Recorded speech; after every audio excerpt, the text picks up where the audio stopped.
Hello, my name is Cassandra, and in this video I'm going to talk about the Half-Bad Trilogy by Sally Green. I actually finished the final book 2 days ago, and it was a difficult day, a hard day, because I was crying a lot. But we will talk about that in a minute. So, to start off, the Half-Bad Trilogy is about Nathan, who starts as a 14-year-old kid, and I think also actually a little younger, and he is a fair-born witch, but also a blood witch. So in the world of Half-Bad, there are two types of witches. They're fair-born, who are considered to be the good kind of witches, and the blood witches, who are known for killing others, killing fair-born witches, but also other blood witches and even their relatives.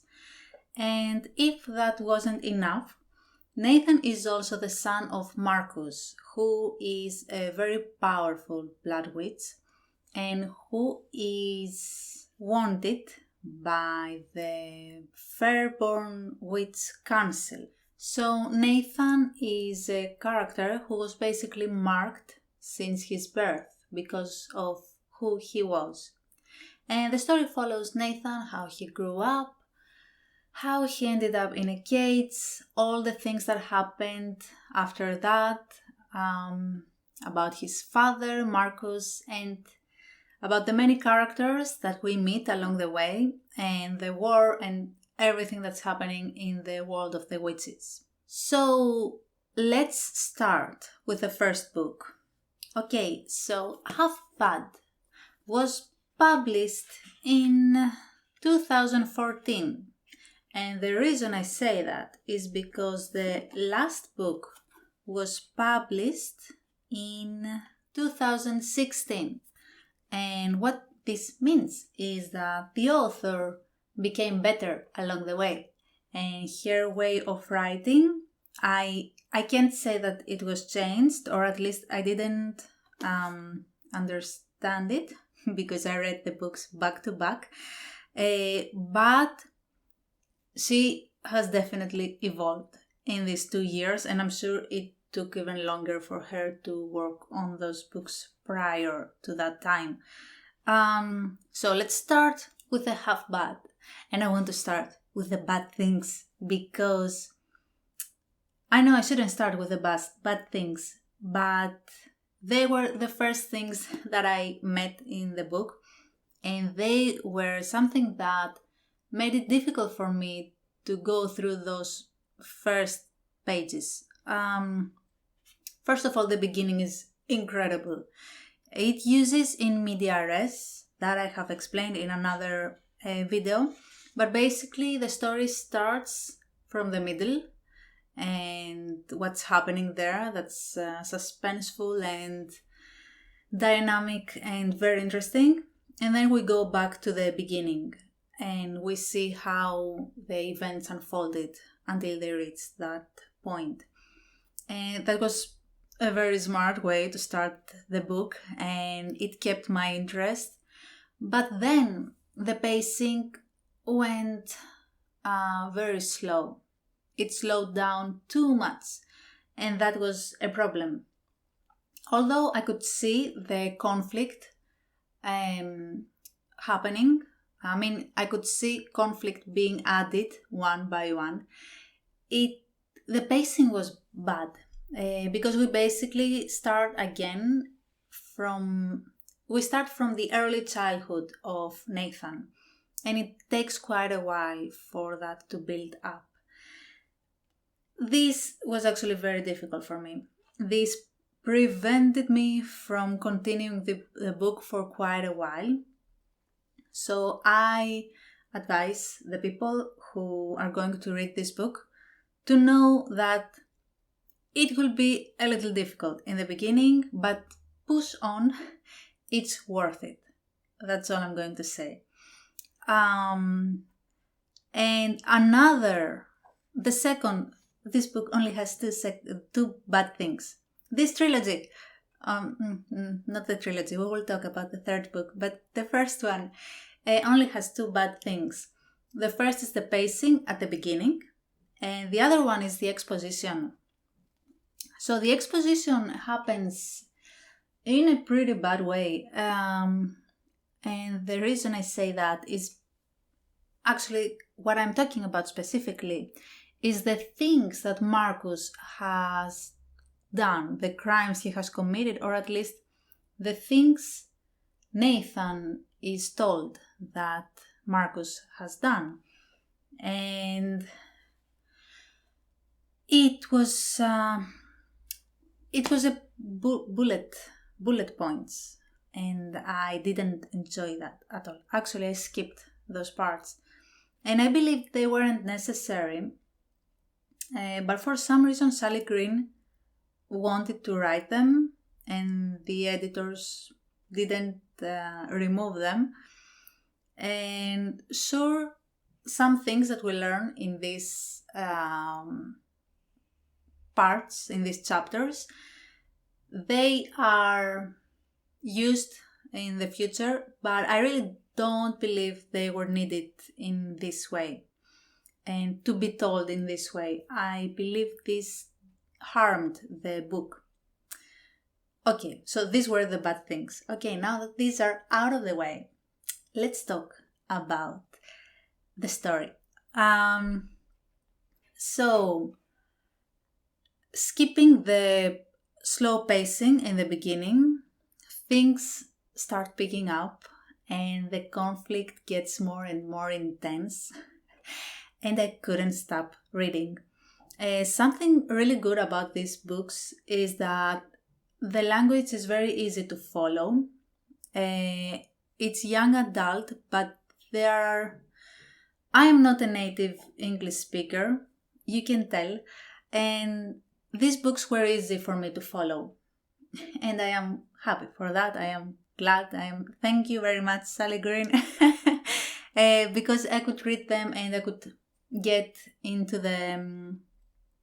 in the mood, and I could feel all the emotions without being overly complicated with their use of words.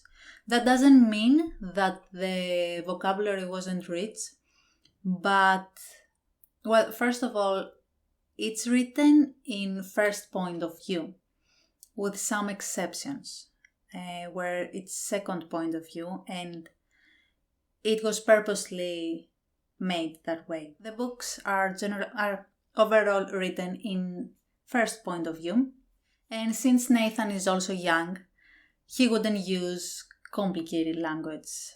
He wouldn't use very grand words, and that was easy for me to follow. The stakes get higher the more we approach the climax, and we actually meet many people along the way who are not necessarily a part of the plot for many pages. However, they are so uniquely presented and they have such a distinctive personality that you can tell they are unique characters. I don't think there was a single character in the Half-Blood trilogy that didn't stand out in some way. They were all unique and they had their own tags, and they were very interesting to read. And eventually we reached the climax, of which I'm not going to talk about and spoil anything, but it was an incredible moment. And I'm talking about the first book. It was so nicely made and it was so nicely written.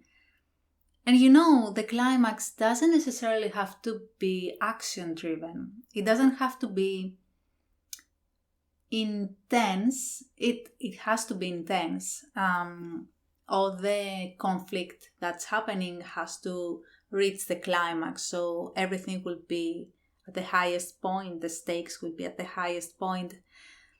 But the climax can also be emotionally intense. not physically. And that's what happened in the first book. And it was really, really good. And then at the end, I'm not going to spoil anything, but we know there will be a second book as Nathan is waiting for something. So the half bad, the first book, if we remove the bad pacing in the beginning and the exposition that was, I believe, unnecessary, it was a good book. Maybe I would give it a 3 out of 5. I don't want to give it a 2 out of 5, although the pacing, it really took me a while to finish this book because of the pacing. But, it's worth it. So please, if you want to read this, read it. And just have in mind that it will be a little difficult in the beginning, but then it will become better and better and better. So let's move to the second book, which is The Half Wild. This was actually my favorite one of the three books. And I don't know what I should say here. So there is a war between the Fairborn witches and the Blood witches, and Nathan is involved in that war. And at the same time, Nathan gets to know himself. And Nathan is actually very angry for all the things that have been done to him. It was a very interesting book, and I cannot help but talk about Gabriel. I really like his personality, how he is grounded, but at the same time he will joke around, and the way he supports Nathan. That's all I'm going to say. It's a very unique relationship, and it's a very interesting dynamic of characters. I really enjoyed reading this since this book was really all about Nathan, in my opinion, in spite of what was happening and the war and everything. I think it was really about Nathan finding himself and being able to come in terms with what has happened in his life and how his childhood was completely messed up. And he's still very young. He's 18 years old in this book. I think 17. And he actually got to spend time with his father. And that's all I can say about this. There were many moments in this book that really touched me for some reason. I could completely feel Nathan's emotions, and when he was emotional, I was emotional. So Sally Green has succeeded completely in making me connect with Nathan and feeling and going through all of his emotions, and yeah. And I care about him, so I also care when he makes the wrong decisions and he acts in the wrong ways. But when I reached the climax of this book, I could not believe what was happening. I could not believe what was happening. And in the last moment, I kept thinking that that's not possible. That's not possible.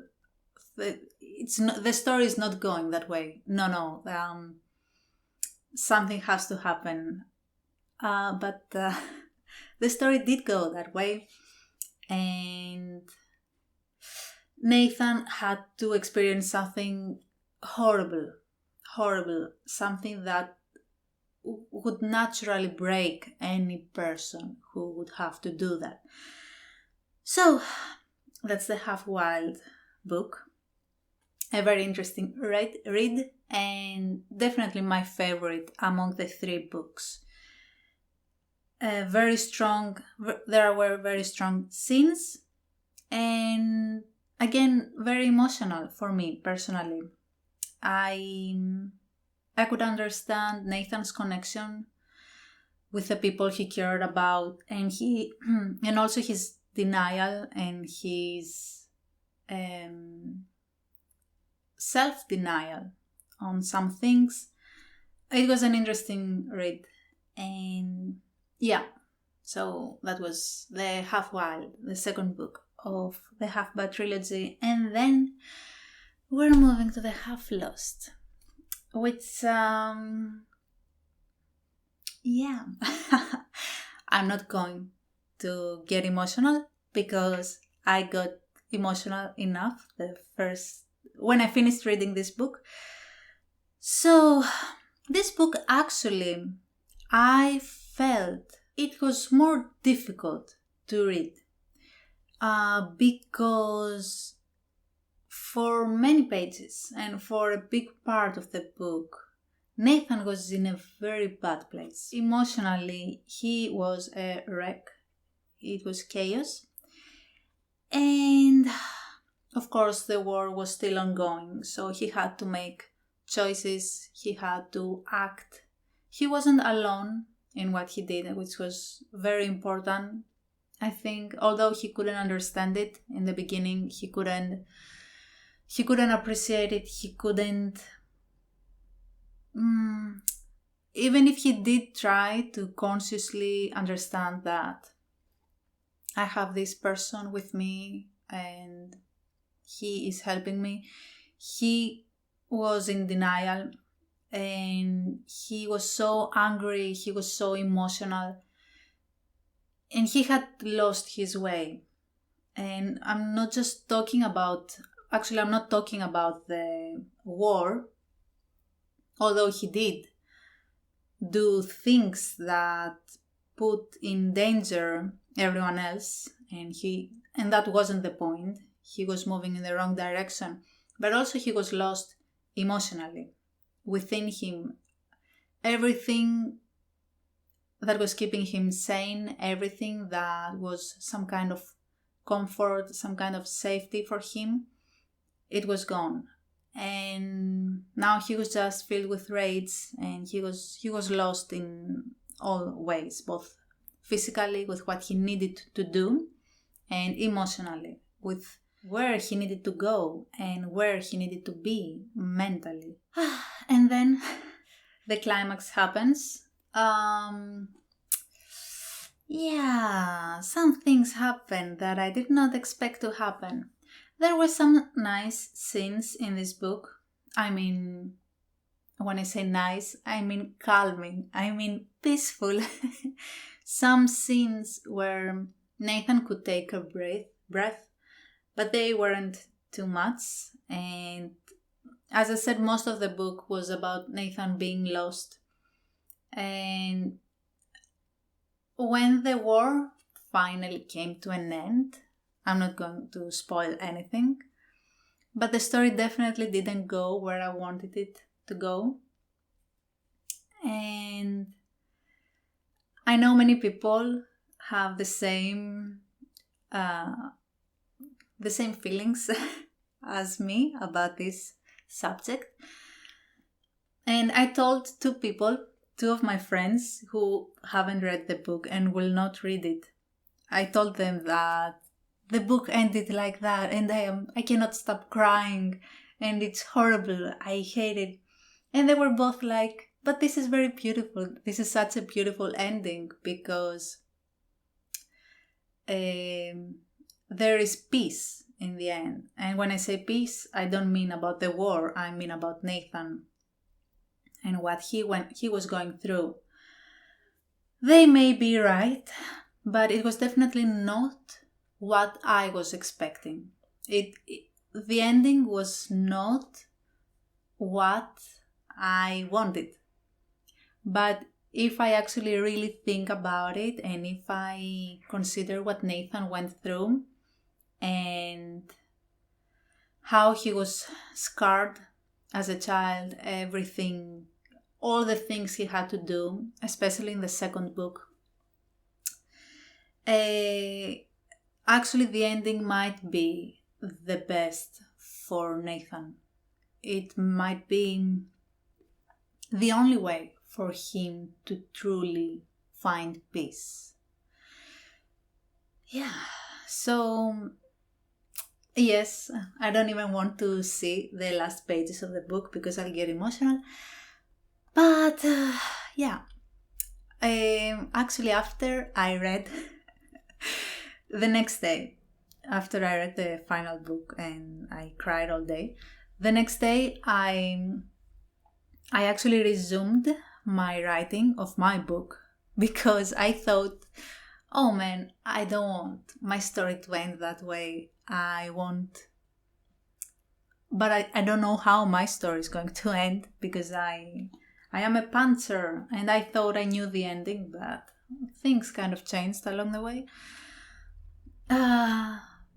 But yeah, so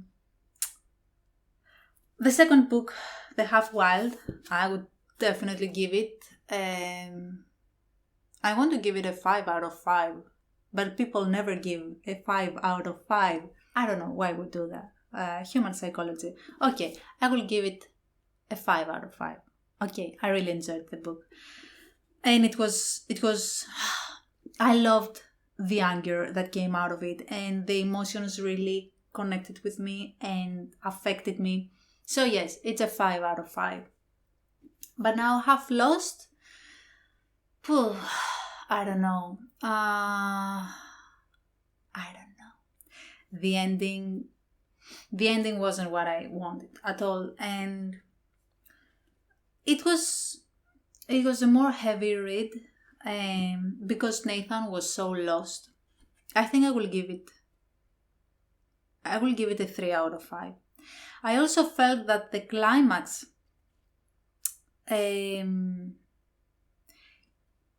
I felt, although there were many things happening in the climax and the way Nathan had to achieve certain things in order to end the battle, I felt like the way the events unfolded and until they reached the climax, I felt that they weren't too strong. And I don't know why. I'm not saying that the climax itself wasn't strong, but definitely not as strong as the second book. I am sad that I finished reading this trilogy, but at the same time, I am happy because I have so many books to read. And Nathan is going to be missed. And Gabrielle is going to be missed as well. They were good books. They had, some things that would need to be corrected. And actually the exposition in the first book and the pacing, I am surprised the editors didn't really, tell the author that maybe you need to change this. I thought editors that this is their job. But yeah, that's okay. It did get a Netflix adaptation. I have not watched it. Actually, I had started watching the first episode and I watched just a few minutes and I was so intrigued by this whole idea. So I immediately bought the books. I did not watch, not even the first whole the whole first episode. I just bought the books because I loved the idea and I wanted to read it. And I know that a series or a movie is not the same as the book. It's an adaptation and it's done in a different way. They give emphasis to different things and they also change some things in order to be better in the screen, because it's very different to watch something and to have the sound effects and everything and the music, and very different to read it and let your mind do all the work.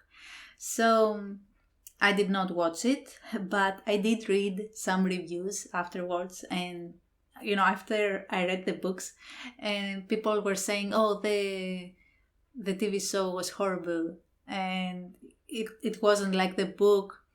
And I remember I had read something on Google about Nathan having to kill a certain character before or to go and save another one. And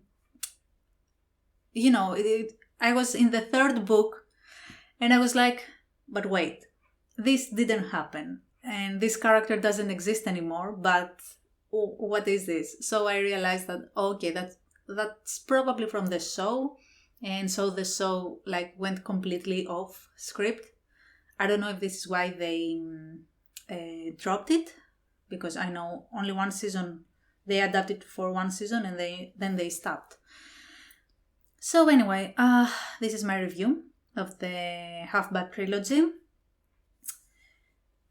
There were good moments and bad moments, and I don't mean about the exposition and the pacing. I mean about Nathan's life and the scenes in the books. And there were emotional parts, and yeah, I think that's what a book is supposed to do. Leave you crying for a whole day, falling asleep in tears, and wanting another ending. But again, I repeat that when I think about, if I try to see things from Nathan's point of view, of course I wouldn't want this ending. He wouldn't want this ending, it's obvious. But what he did in the end, I believe it's something that gave him peace. And in the end, I think that's what's important, right? For Nathan to find peace. Yeah, that's all. Thank you for watching. You can find this book probably in your libraries as well, in your bookstores. Not in Greece, though. I bought them from Amazon. In your opinion, if you also read it, I try to make this spoiler-free. So if you write spoilers in the comments, write spoiler with huge capitals, then hit enter many times and then write your comments so that other people who have not read the books will not be spoiled. Okay, it's a horrible thing to be spoiled. Thank you for watching, and if you like my content, like and subscribe to see more book reviews and to participate in some other things I intend to do on this channel. So that's all. Thank you and bye bye.